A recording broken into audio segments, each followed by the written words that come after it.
Hi, this is Heidi Burgess, and I want to talk about uh, Bill Urey's notion of the third side.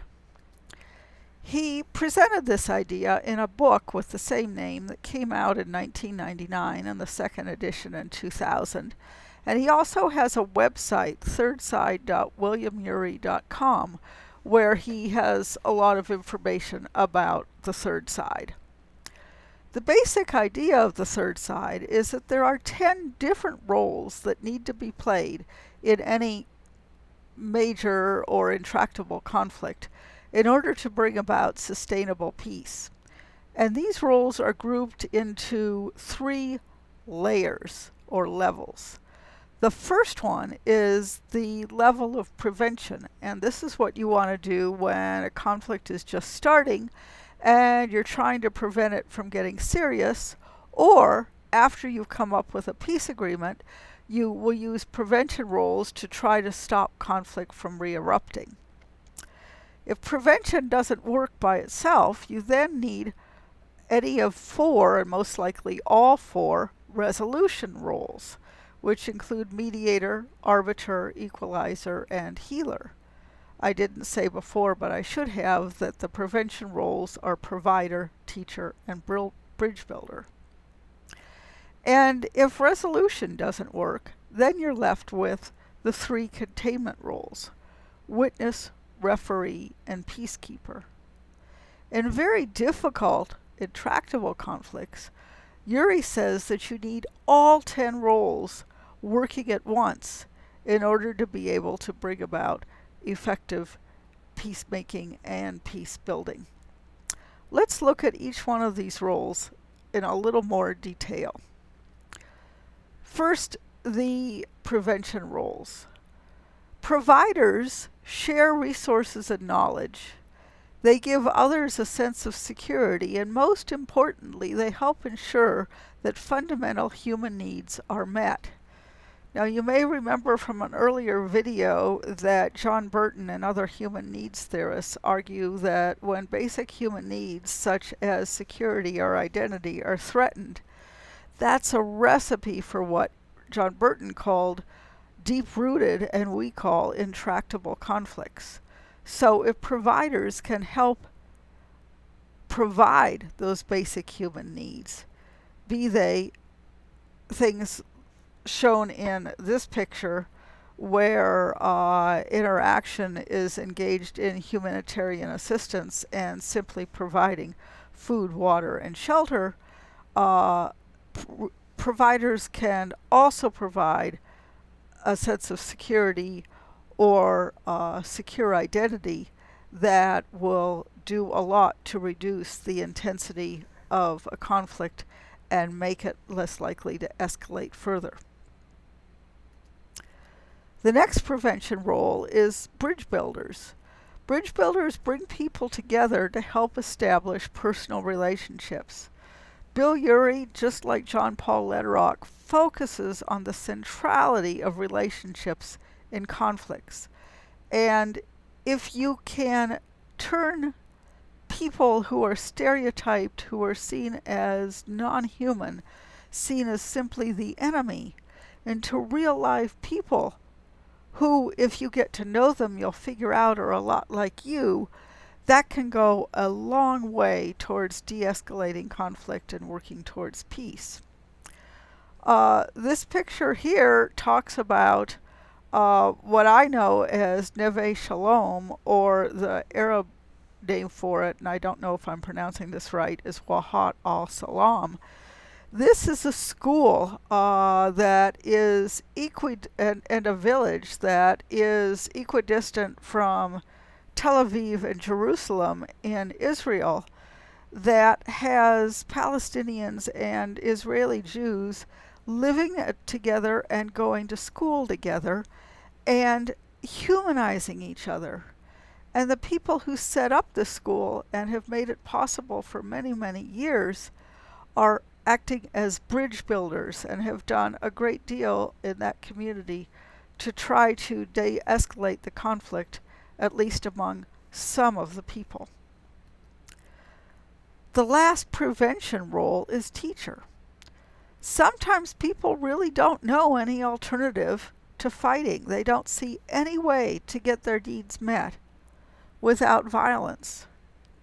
So teachers teach basic conflict resolution skills, they teach tolerance and respect, they delegitimize violence, and they expose people to practical problem-solving skills.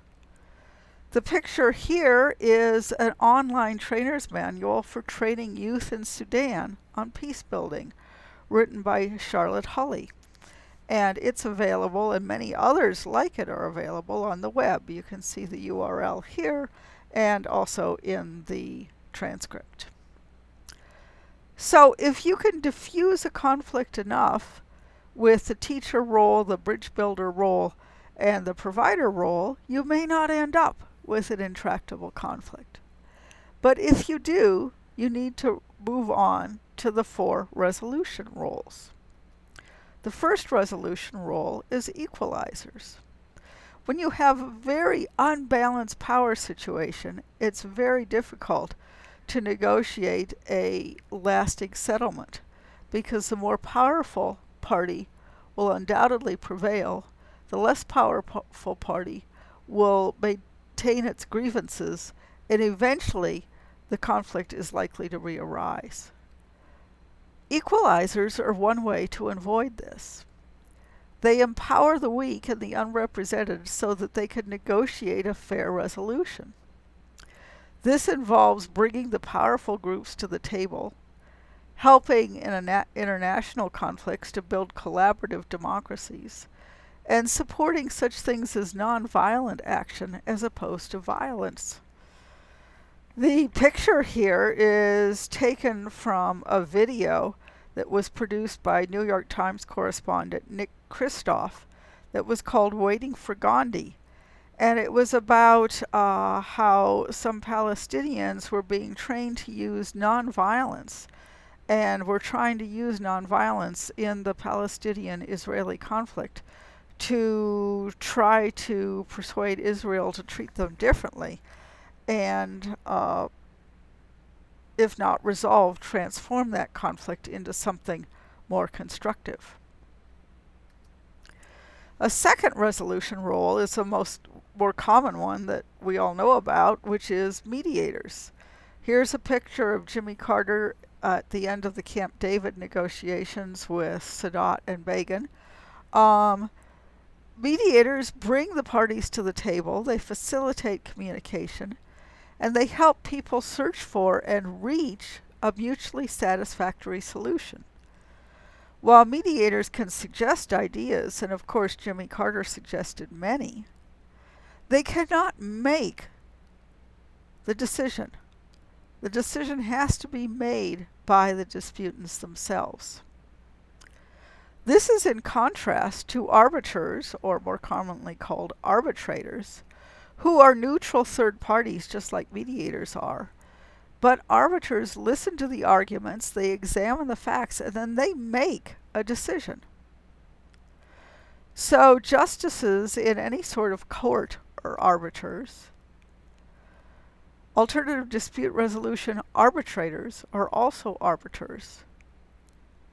Parents for squabbling kids are arbiters. They are the people who make the decision. And ideally, after the decision is made, the conflict will be resolved. The question is whether the decision is legitimate and whether the constituents of the disputants will follow the decision that is made. Sometimes they do, often they do not. The last resolution role is healer. Healers help parties overcome their feelings of anger, fear, humiliation, insecurity, and grief. And they do so by listening and acknowledging the pain and the harms done, encouraging apologies and forgiveness, and helping make repairs for the lasting harms.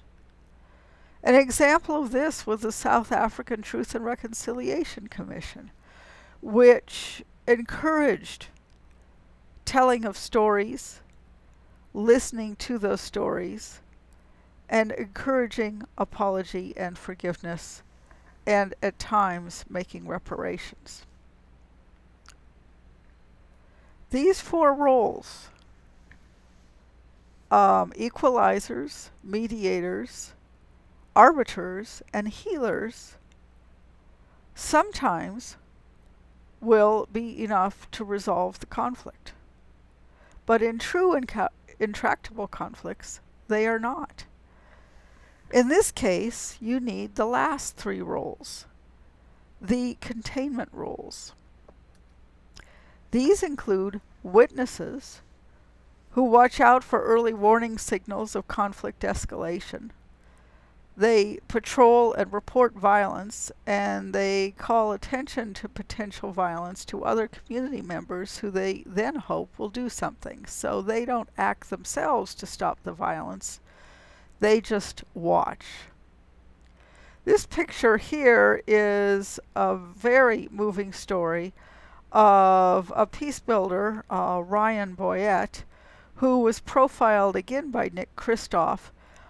He was an American who went to do peace building in the Nuba Mountains of Sudan, ended up marrying a Sudanese woman, and staying there throughout the Civil War and trying to protect the people of the Nuba Mountains from violence that was erupting all around them.